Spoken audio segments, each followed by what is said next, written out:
Well, hey everybody, welcome back to So You Want to Be in Ministry. I'm Tim, and today we get the opportunity to talk to Mark Warnock.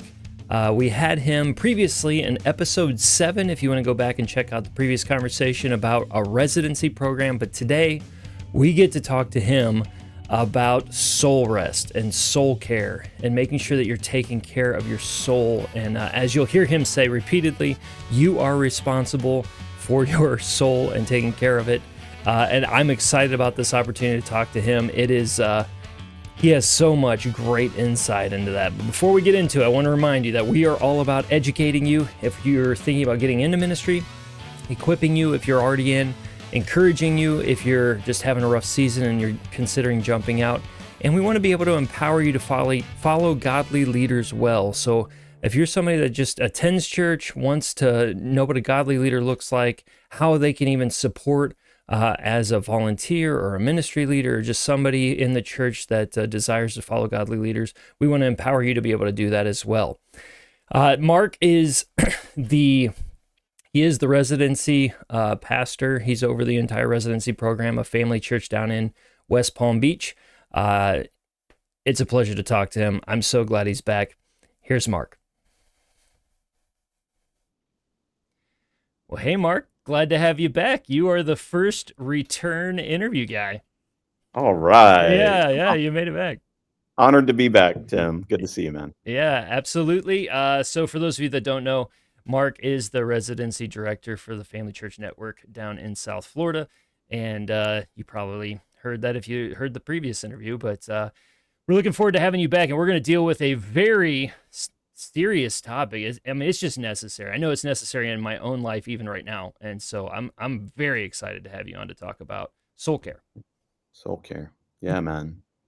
We need it. And it's, you know what, part of what got me thinking about this, you know, in residency, we're preparing people for ministry. Okay. And like soul care failures are legendary in ministry. Yes. You know, we've all heard the stories of the guys who, like, they're going great guns and then they burn out, bang out because of some sort of unhealth. And when you drill into it, a lot of times the problem at the bottom is they were not taking proper care of their own souls, and they overextended, and it's bad. I talked about this with my residency students, and I told them the story of Robert Murray McShane, the old Scottish like pastor leader. Like Okay. he's got there's a read through the Bible plan that is like his plan that people still follow all the time. Well, he died at 29 because he worked himself to death. And the famous quote from him is, "God gave me a horse to ride and a message to deliver. Alas, I have killed the horse and I cannot deliver the message." Wow. And like, I'm just like, my goodness, you know, I'm at the point, Tim, where, so I'm 53. Okay. At this point, my perspective on ministry is I don't have to accomplish massive things for the kingdom, but bro, I have got to finish well. I just want to make it to the end, still loving and trusting Jesus and serving him the best I can. And so I'm super motivated about this. I remember when I was in my 20s, young Christian, young pastor, I started seeing these guys that I really looked up to, like heroes in the faith, all start washing out in midlife. Yes. And so like they were like my age now. Yeah. And they made bad decisions about managing themselves and their lives and their morality and their decisions, and it blew up their ministries. And I started praying then. I started saying, Lord, I'm going to get to that age of life, and I'm going to have the same weaknesses and same temptations as those men. Would you please help me when I get there not to do that? So like I'm living now in prayers that I prayed for myself like 20 years ago. Okay.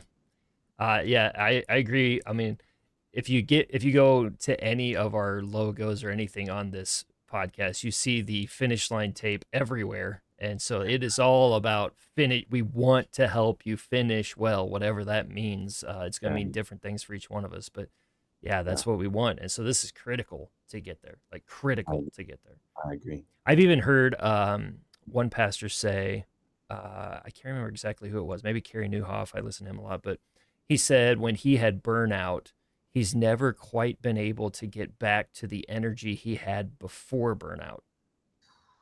Yeah. He's like, I've corrected a lot of things. It's not a Mhm. problem anymore, but I've never quite been able to capture the energy I had before that moment. Yeah.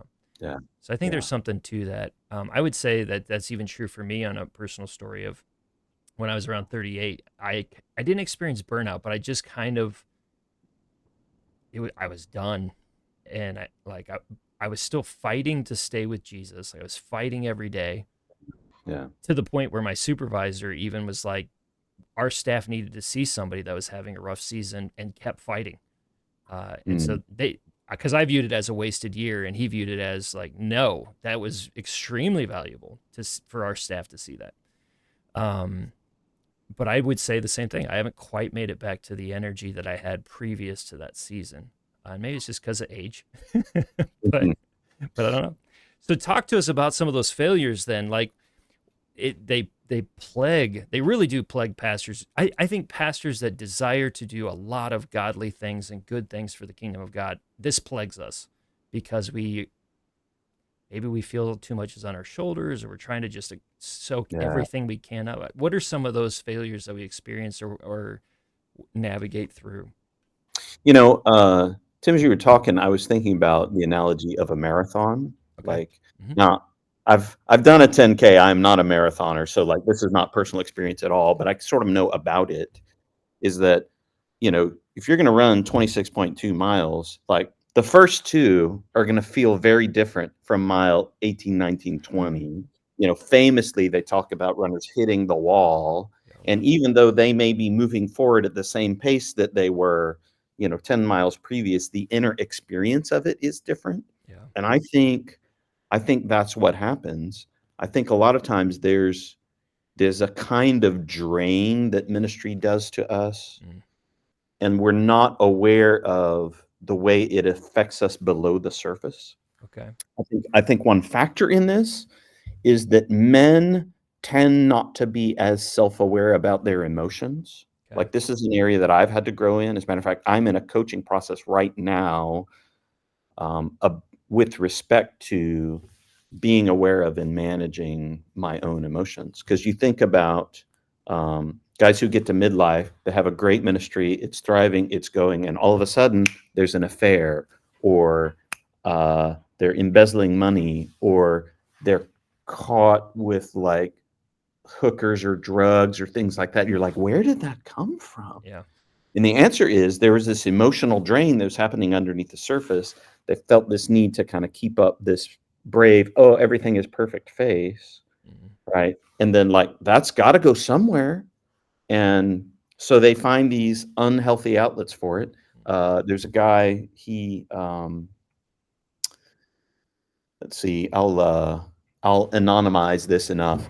Um, was a second staff member at a church that I'm aware of, and did great and whatever. And then one day, FBI shows up and arrests him for passing bad checks because he had a gambling addiction that nobody knew about. And so, like these are the things, and like we don't think we're vulnerable to this. Like, no, I'm in ministry. That would never happen to me. But it happens to guys all the time because they're not paying attention to, like, Paul said to Timothy, he said, watch your life and your doctrine closely. And we know about watching the doctrine, like there are doctrine police everywhere, and we're, oh, doctrine, doctrine, doctrine, we're doing that. But what about watching your life? yeah. Like, who's like in a healthy marriage, I think, like you experience this, Tim, like your wife's paying attention to you. You're like, and she's like, something's different. Once a year, you get in this funk, you're in your funk again, Tim. Okay. Yeah. Well, that's because she's watching your life. Yeah. We have a responsibility to watch our own lives and to have other people in our lives as mirrors to watch us and make sure we're okay. I've built this into our residency program. Okay. Um, I have a coaching process that all my residents are in, and the sole reason for that is to make sure they're doing okay. Mm. So That would make sense too in a residency program because they're experiencing this all for the first time, where it's going to yes, be draining up maybe immediately because they're just like, whoa, I did not expect this. that's right. And yeah, that makes a lot of sense. And just to confirm, we were talking before I hit start or record or whatever. Yes, my wife has let me know I'm in my annual season, and so if you're out there wondering, like, Tim obviously has this all together, that's why he's got Mark on the podcast. No, I have Mark on the podcast because I'm learning this. Well, and I've learned it by not having it all together, Yeah, right? I yeah. mean, and I think in some ways, like you get into ministry and like you don't know what your limits are. Hmm. You're gonna have to learn them as you go. But boy, that's why you have to watch your life. It's why you have to watch your life. And so a good initial question maybe to ask is, how are you watching your life and who is helping you watch your life? Okay. Um, How do you make sure good people are in place? Because if you're not super self-aware, I mean, we're getting into EQ a little bit here, but if you know I'm not super self-aware, you have enough awareness to know that about yourself.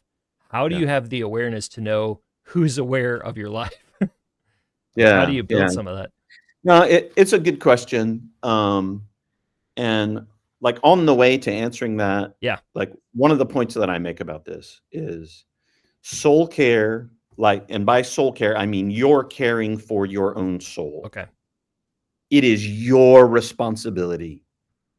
It's not your pastor's responsibility. It's not your wife's responsibility. It's not the church's responsibility. It's not your accountability's responsibility, your accountability partner's responsibility. It is yours. Okay. Um, uh, it's kind of like if you're a soldier in the U.S. Army, you go to basic training and you do your AIT, and the whole purpose of that is so that you can have all the skills to take care of yourself to make sure you're squared away, Okay. right? You can fight, you can obey orders, you can maintain your equipment, you know you know how things work, um, and like that's kind of the basic like soul care thing is like, can you take care of yourself, right? Okay. Before we can lead others, before we can take care of others or a family or a church or a ministry, like we have to be able to care for our own souls, Mhm. right? It's the classic airplane thing. Put your own mask on before you do something with else. Paul said the same thing to the Ephesian elders. He said, be on guard for yourselves and all the flock of which he's made, right? Why be on guard for yourselves first? Because Paul knew, man. Talk about a guy who had pressure in ministry all the time. Yeah. Be on guard for yourselves. And so then, if you will take responsibility for your own soul care, then like the next step is assembling like the people and the influences and the patterns and the practices around you that will help you to do that. But I talk about this in accountability all the time. There's no such there's no such thing as accountability except for self accountability. There's no external partner can keep me faithful to my Bible reading or staying away from porn or daily exercise or like whatever it is I'm trying to be accountable for if I will not hold myself accountable to it. Right. I mean, that's true because if you're losing self accountability, you can just deceive or lie or figure out how to manipulate the accountability person. Yeah. Yeah, 100%. Yeah. 100%. So, That makes sense. All right.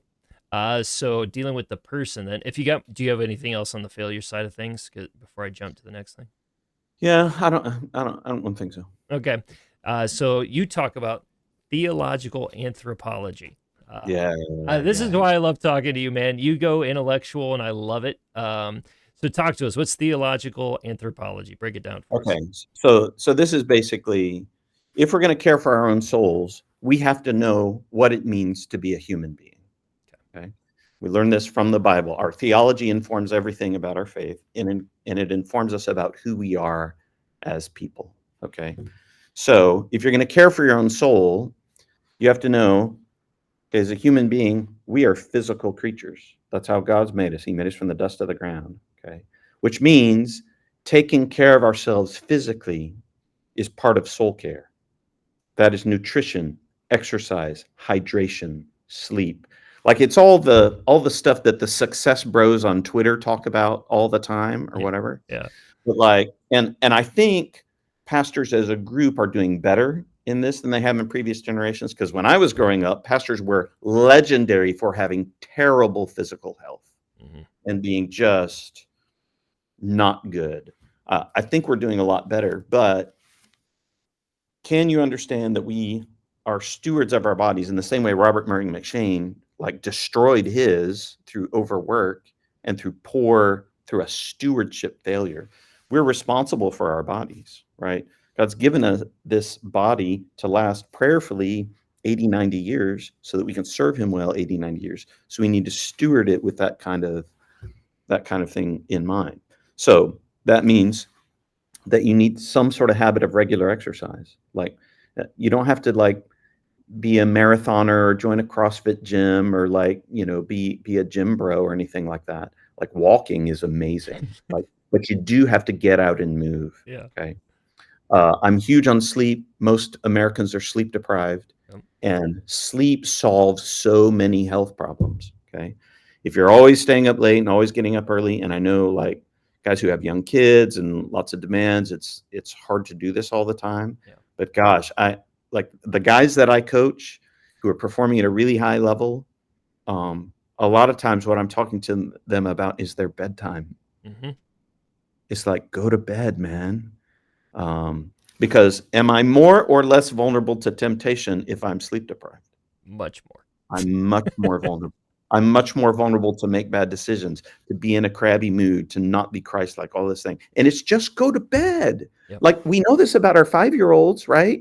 It's like you're crabby, you need to go to bed, go to bed, go to bed. And then in the morning they're, sunshiny because they feel good. I'll give you even an application on this. If you are walking through a season where you have little kids that, and their sleep schedules are just crazy, my wife and I did something. You may not be able to do exact this, but I want to give you a different way to think about it at least.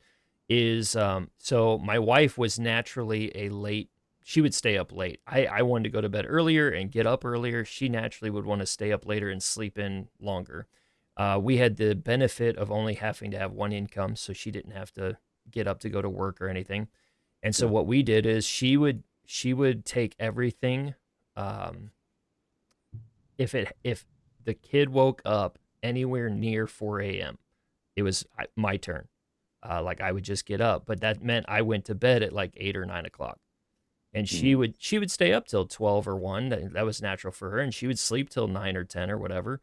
But Mhm. that's how we managed like the sleep schedules and the feeding schedules and stuff. Is we still lost sleep, but we were getting more like 6 hours or 7 hours rather than 3 hours because we were trying to take turns or whatever.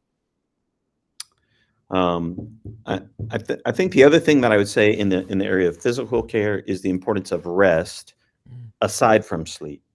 In other words, you can't stay on the treadmill all the time. Like you need a day off Mhm. of that. Mhm. Like you need there's been some attention to Sabbath practice here lately. John Mark Comer and some other guys are starting to push that because we feel the constant like we have these things in our lives and they keep us connected and on all the time. Yeah. And then sometimes you take vacations and you schedule yourself blah blah blah blah, and then you come back from your vacation exhausted. Like you need to rest, man. Yeah. It's so important. And you just look at the way God set it up, like the Sabbath command, right? He made it for us, man, so that we could rest. So that's hugely important. How do you distance so on those days? Because I know a natural inclination as a pastor is like, yeah, but if something goes down, they're gonna want to get a hold of me. Like, how do you set yourself up to Yeah. be able to be off, or where you don't have to be the go-to person for a specific day, or whatever the application would be with that?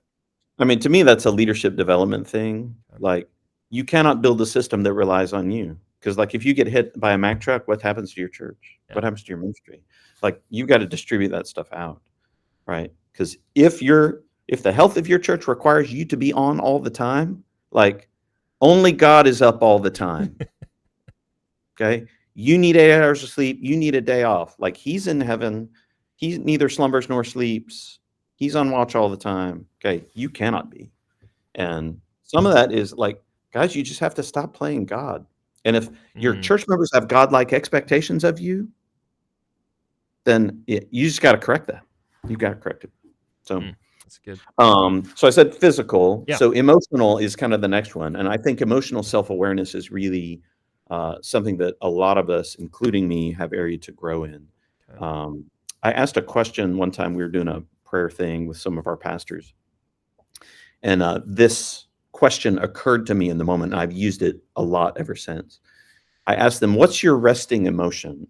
And what I mean is like a resting heart rate. A resting heart rate is how fast your heart beats when you're sitting there not doing anything.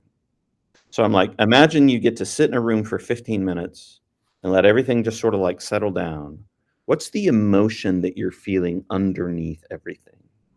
Okay. And I so that day, our three answers were sad, anxious, and depressed. mm.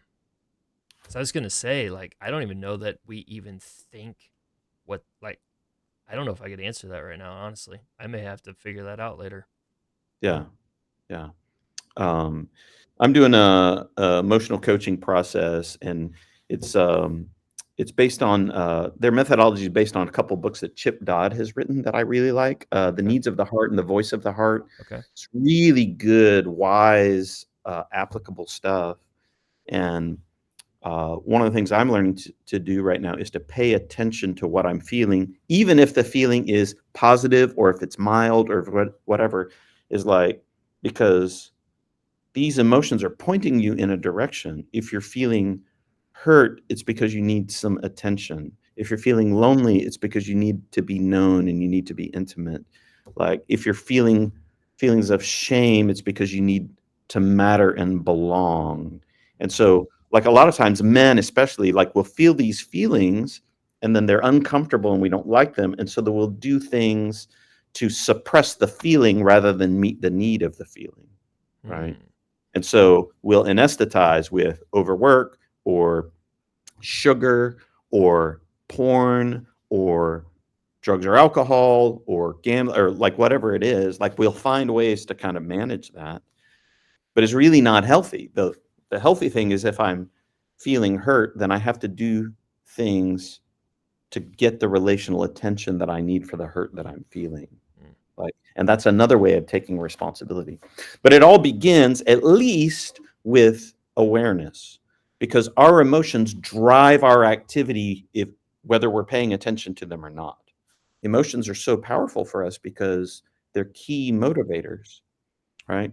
And if we're not paying attention to our emotions, then we may have guilt or shame or hurt or other things driving us from below the surface Hmm. and motivating the ways that we are doing things.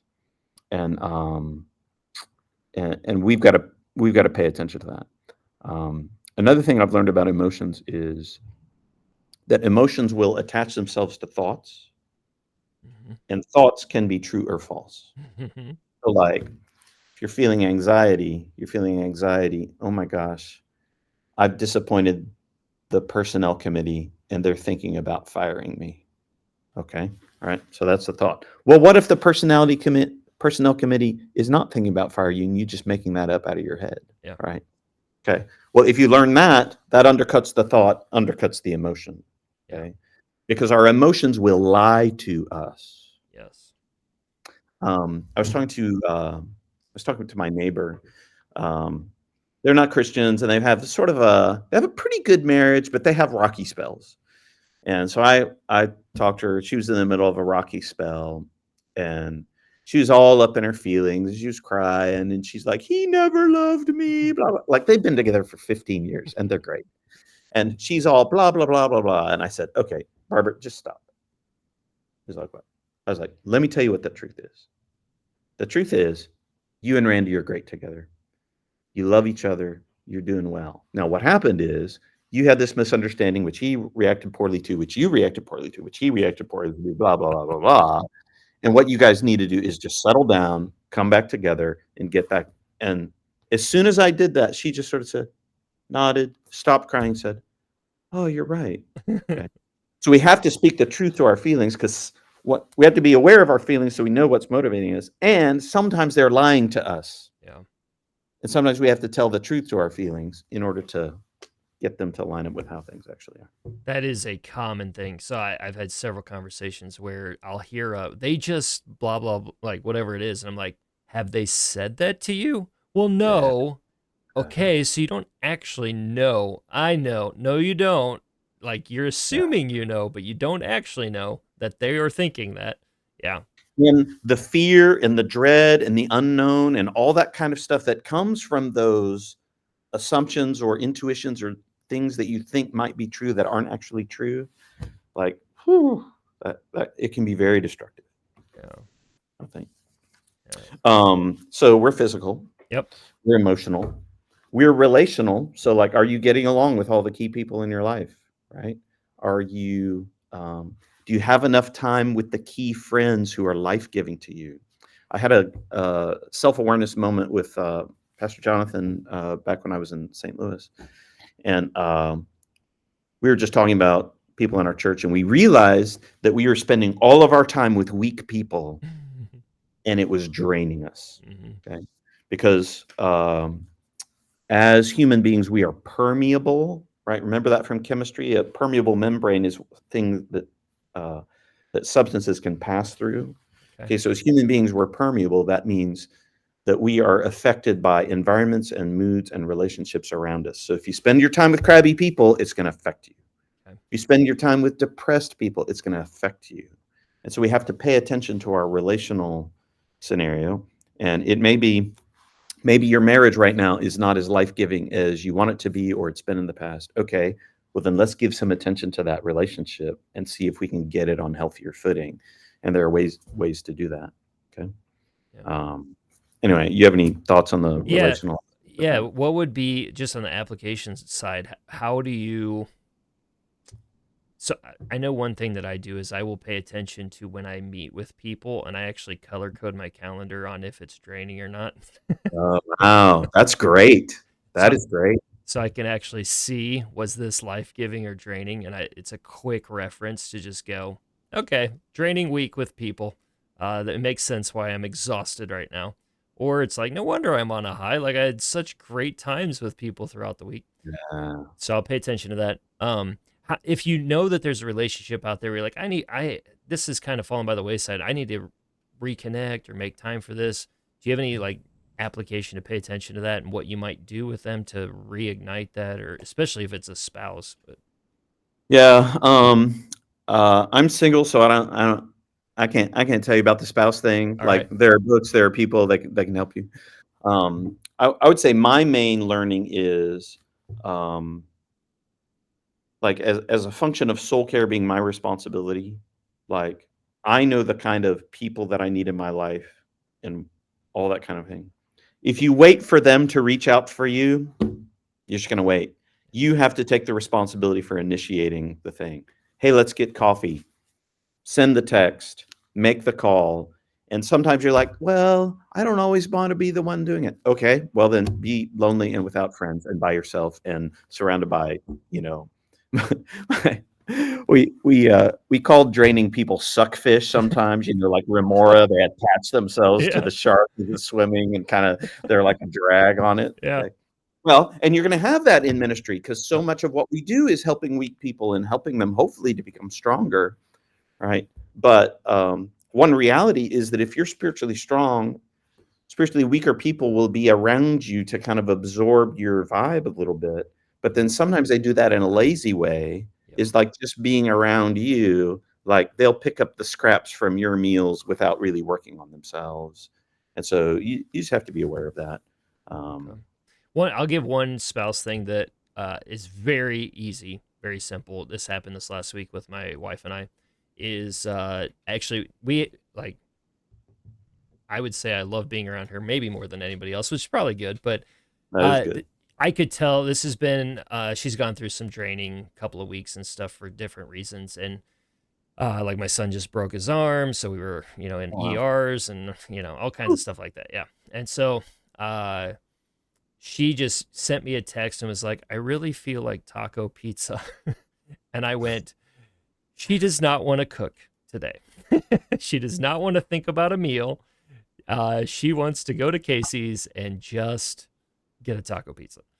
And so I just went, okay. Like I was like, yeah, that sounds good to me. I actually, that's not, she's gonna call me out. I made a comment back where I was like, I kind of feel like this, and she was like, she pretty much her response was auto corrected. I found out later she agreed. It felt like when she said at the moment, like, well, okay, I guess I'm gonna do this for her. I don't know that the other side's happening, but it auto corrected. She was fully intending both sides would happen, and so yeah, we had taco pizza. Kids had a great time. We had a great time as a family. My wife felt refreshed because she didn't have to think about another meal. So easy Yeah. application there. Yeah. Two other aspects that I want to talk about. Okay. One is I want to talk about intellectual and spiritual. Yeah. Intellectual, like we are intellectual people, Mhm. and part of caring for our souls is thinking about things that are interesting and stimulating to us, right? I know most pastors have pretty good reading habits. We've learned the readers are leaders or whatever, but man, you don't always have to read like John Maxwell or like, you don't always have to read like church success books, right? Like get out of that. Read something interesting. Pick up some biographies, or like things that you can learn about. One of my guilty pleasures is reading about infectious diseases. Mhm. So when COVID hit, I was like, bro, I am ready for this. Because I've read all the history of like typhus and AIDS and malaria and all of this. I'm just, whatever reason, it's my own peculiarity. I'm fascinated by. I learned a lot about cryptocurrency and sort of developing market kind of things that I'm interested in. It's a way of feeding my soul, Okay. right? And everybody has their little niche interest, whether it's like some guys are into cars, or some guys are into like boating in water, and sometimes fishing, or like whatever it is. Yeah. Military history for me. Yeah. Yeah, man, isn't that great Yeah. stuff? Yep. Awesome. So do that, learn and enjoy it. And then the last area is spiritual. Now, when we think about soul care, we think about, prayer and Bible study and journaling and fasting and all that kind of thing. And I'm for all of it. And we kind of know what that is. Yeah. But the reason I started at physical is because, like, when we're born, we come out and there we are. We're this blob of physical need. And then our own experience is emotion, right? We don't become spiritually aware in our own development until later. We don't become intellectually sophisticated until later. We don't learn about managing relationships until later. And so I think there's this sequence that we ought to follow in soul care. And I get this from the way that God cared for Elijah when he was depressed and fleeing from Jezebel, right? Okay. Mm-hmm. Conquer the prophets of Baal, blah, blah, blah, blah, blah. And then he's like, goes into I'm no better than my ancestors. It's better for me just to die. Okay. So what does God do first? Puts him to sleep. He lays down and he sleeps. Okay. Then the ravens come, give him some food. And the angel prods him, says, rise, get up and eat. Right. Right. Jar of water and a cake of bread. And then he sleeps some more. And then he eats some more. So what's God doing? God's giving him space to get physically together. Okay. And then it says on the strength of that food, he takes a long walk down to Horeb, like days and days and days. And so what does he have? He has silence, he has exercise, he has fresh air, and he has time to think. Right? Yeah. That's restorative, does all of that. So I do want to acknowledge too, because I would say I'm in this type of season. I think other pastors are too, is that was off of a major victory, not a major defeat. Yes. And we got to be aware this doesn't just happen because bad things are happening. It can happen after really, really good things. Yeah. And then, and Jezebel comes as like, yeah, well, I'm going to kill you too. And then he gets all scared or whatever. Yep. Well, honestly, at the end of like big successful things, I remember back when I was doing worship ministry at the end of Easter or the end of Christmas, I would have this big emotional letdown afterward, right? And I was spiritually vulnerable during that time. Okay. And so Elijah, same thing. He gets that one little threat from Jezebel, who, honestly could have killed him, but scared him, exhausted, depressed at the end of himself because he just expended all of that energy. All right. So physical and all those kind of things. He gets the space that he needs to think. Okay. And then God comes and doesn't say, all right, here's what you're going to do. Bend to the mountain, hear from God. God asks him a question. Says, what are you doing here, Elijah? And Elijah just vents. Blah, blah, blah, blah, blah, blah, blah. Gripey, gripey, gripey, gripe. Okay. But God listens to him and lets him express himself. Right? See how patient the Lord is with that? And God's patient with us in the same way. Okay. Then God shows himself to Elijah. Right? There's the fire and the earthquake and whatever, and then the gentle whisper where God actually shows up. Yeah. Second time, God asks the same question, listens to him again. And Elijah says the same thing again because he wasn't done. He still had it in him, right? Then after all of that, then comes the instruction, all right, go back and here's what I want you to do. Here's the bend of the mountain, heard from God kind of thing. But it was at the end of this long sequence of kind of rebuilding Elijah's physical and emotional and spiritual strength from the ground up. And I think in church life, what we do is we tend to run straight to prayer and straight to Bible study. And when I'm dealing, especially with men, I'm like, no, you need to go to bed. You need to drink a lot of water. You need to get a good workout in tomorrow. You need to go outside and look at the sky. Do all that and then call me back. Yeah, that's a different way to think. Everything you just said is that refreshes me. Like that is what I do to get refreshed. Yeah. That's right. And here's the thing. We have this we have this anthropology that we've inherited from the modern age that says that we're all brain or all spirit and that our bodies it's a kind of Gnosticism that modernism started. And so like, when I was growing up, like spiritual growth meant, oh, you're going to learn things and fill in your little workbooks and, do your studies. And it's all like this sort of like mental stuff. It's like, but what about your emotions? And what about your body? And what about your relationships and everything like that? And I think if we would just pay attention to what the Bible teaches us about what we are, then we'll know how to care for ourselves properly. And maybe we'll know how to lead and care for other people properly too. It's amazing how when you manage yourself, you can manage your household and you can manage the house of God. Yeah. So. Oh man. So I think that sequence is important. Yeah. You convinced me right there. Rather than spiritual disciplines first, sometimes they need to come later. Sometimes they need to come last. Okay. But it's all part of the big picture of self-care for ourselves and for others. So. Yeah, man, you've convinced me for sure. Okay. Yeah. Anything else on this? I mean, that was heavily what we had talked about. But we're in it. I don't want to miss anything. Yeah. So I think it's our responsibility. Yeah.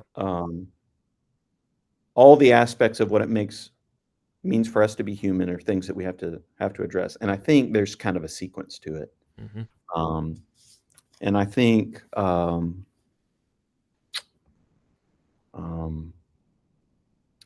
just thinking about the example of Jesus. Okay. How he cared for his own soul, right? Mm-hmm. Famously in the spiritual area, he would get up and go away and like he knew what he needed. He needed to pray. He needed to be with God. He needed to be with his Father. And so he did that. And everybody's like looking for him. It's like, where are you? Blah, blah, blah. Mm-hmm. And like, I know that pastors and people in ministry get this. It's like, no, we need you there. Where are you? It's like, sorry, man, I can't do that right now. I gotta go make sure I'm okay first. Oh, well, he would famously sleep in a boat in the middle of a storm too. Yeah, that's right. So, he's like, no, man, I need a nap right now. Y'all deal with it. Yeah. Master, we're perishing. It's like, yeah, well, I needed a nap. It's such a great example. But like y'all can perish when I get up from my nap, right? Yeah. And it's so true. The other thing I think I would say is, man, when I am doing these things, when I'm exercising, I'm hydrated, and my relationships are good, like I'm a joyful man. Yeah. I'm the kind of Christian I'm living the kind of Christian life that I want to invite other people into, Mhm. and that others might see me and say, hey, that doesn't look so bad, right? Because if we're stressed out and exhausted, blah, come follow Jesus like me. No thanks. I don't know that that looks so good. Yeah. And so like there's even an evangelistic and ministry related kind of thing. We ought to be living lives that other people see that they would aspire to, and that they see like, gosh, I wish I could be like that guy, right? And it starts with that soul care. And you know, and I think one of the great things about this is the way God cares for us and wants to care for us. He cares for us as whole human beings, and not just for our productivity in ministry, and not just for, our moral behavior, right? Like he's interested in the whole thing. Yeah. For his own glory. Absolutely. Amen. Yeah. Amen. Amen. And it is glorifying to God. It is. I can't remember who the quote is. The glory of God is man fully alive. I don't know. I may have to look that one up. That's Yeah, good. we'll have to Google it and Yeah. see who that is. I love it, man. And hey, if you're not watching on YouTube and you're on a podcast, you might want to go over to YouTube, because you can just look out Mark's window there. That's not a picture. That's the real thing. Yes, Those palm trees. that's a palm tree right here. Yeah, I'm in downtown West Palm Beach. Yeah. I don't know where you guys live, but you don't have to live there. You could live down. Just so you know, he tells me that every time we talk. You don't. Yeah. You can live there. You don't have to. I mean, God's everywhere. There's ministry needs everywhere. You might as well live somewhere that's, that's nice. that looks like that. Yeah, absolutely. Oh man. I do appreciate it so much, Mark. Like, this is incredibly beneficial to me. I know it's going to be incredibly beneficial to other people, so that we can keep running well and finish well, ultimately. Amen. Amen. That's what I want. Yeah. So Wow. thanks for being on, man. My pleasure. Great to see you. See you next time. Yeah, man. I honestly could have talked to him for a long time, and we could have said nothing, and I could have just watched the trees sway back and forth in the window behind him, because it was pretty amazing and pretty calming. But I think what he had to say was so phenomenal. We have got to take care of ourselves. And I would say the older I get, the more I realize how important this is. I think when you're younger, you just kind of rely on just the energy you have and the passion to just go after it. And as you get older, you realize you really do have to take care of yourself. You have to maximize what God has given you. And you can't just rely on yourself. Frankly, we shouldn't be relying on ourselves at all. We should be relying on Jesus Christ and what he wants to do with us. But I think there is something to taking care of us. And there's really, really practical things. In fact, I would love to hear back from you as you see social media posts and whatever. If you want to comment on YouTube or maybe the various social media platforms, Facebook, Instagram, and there are just some ideas that come to mind of how you care for your soul, how you care for your body, how you care for your mind. I would love to hear that back from you, because Mark and I, we don't have all the ideas. We would love to hear how you do this, so we can even implement some of the things that you are doing, and that would help us or even other people. So make sure you do that. Thank you so much for checking this out. Look forward to our next episode, where we're going to try to continue this conversation, but otherwise, anything that we're trying to do, we absolutely want to encourage you, equip you, educate you, and empower you. And I hope that you experience that today. See you next time.